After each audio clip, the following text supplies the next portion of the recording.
USTMৰ আচাৰ্য মহবুবুল হকে ভাল কাম কৰিছে। মানৱীয় কাৰ্য কৰিছে আচাৰ্য মহবুবুল হকে।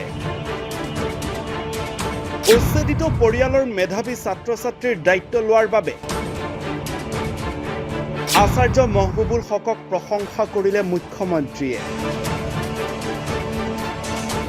আপুনি ঠিকই শুনিছে, 3 মাহৰ পূৰ্বে মুখ্যমন্ত্ৰীগৰাকীয়ে যি ধৰণে USTMৰ আচাৰ্য মহবুবুল হকৰ বিৰুদ্ধে ক্ষোভ উজাৰিছিলে তাৰ সম্পূৰ্ণ বিপৰীত 3 মাহৰ পাছত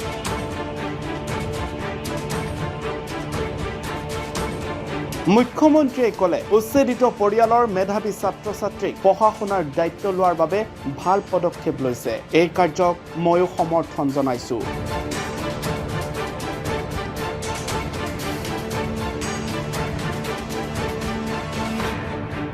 হঠাৎ USTMৰ স্বত্বাধিকাৰী তথা আচাৰ্য মহবুবুল হকৰ প্ৰতি এই দৰদ মুখ্যমন্ত্ৰীৰ। তাৰ আঁৰত আছে উচ্ছেদিত তথা মেধাৱী ছাত্ৰ-ছাত্ৰীৰ শিক্ষাৰ ভৱিষ্যত।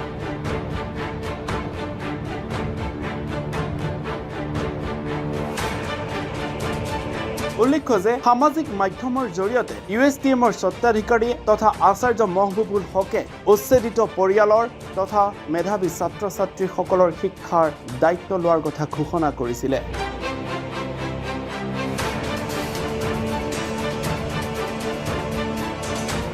আৰু এই কথা সাংবাদিকে প্ৰশ্ন কৰিছিল মুখ্যমন্ত্ৰীক। মুখ্যমন্ত্ৰীয়ে তেতিয়া ডিব্ৰুগড়ৰ পৰাই ক'লে ভাল পদক্ষেপ লৈছে আচাৰ্য মহবুবুল হকে। লগতে উল্লেখ কৰিলে যে এয়া ভাল পদক্ষেপ যদিও চৰকাৰক যদি চেলেঞ্জ হিচাপে কাম কৰিছে তেতিয়াহ'লে এয়া বেয়া পদক্ষেপ। চাওক, ল'ৰা ছোৱালীক পঢ়োৱাটো মই আপত্তি নকৰোঁ, খালি এটাই কথা যে ভাল কৰি পঢ়াওক, চৰকাৰক চেলেঞ্জ হিচাপে কৰিব নালাগে। ল'ৰা ছোৱালীক পঢ়োৱাটো ভাল কথা। মোৰ তাতো যদি কোনোবা উচ্ছেদিত পৰিয়ালে মোকো পঢ়াৰ সুবিধা খোজে ময়ো কৰি দিম। পঢ়া শুনাটো বাচ্চাক লৈতো আমি পলিটিক্স নকৰোঁ, কিন্তু এইটো মানৱতাৰ কাৰণে কৰিলে আপত্তি নাই।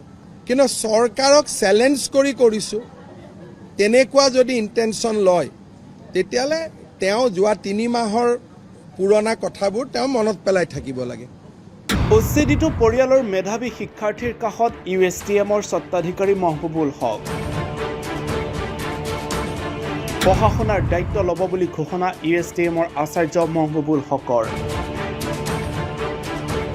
সামাজিক মাধ্যমত এইদৰে লিখাৰ পাছতে মুখ্যমন্ত্ৰীয়ে প্ৰতিক্ৰিয়া ব্যক্ত কৰিছিলে। নিউজ ডেস্ক ৰিপৰ্ট, ৰিপৰ্টাৰ এনে।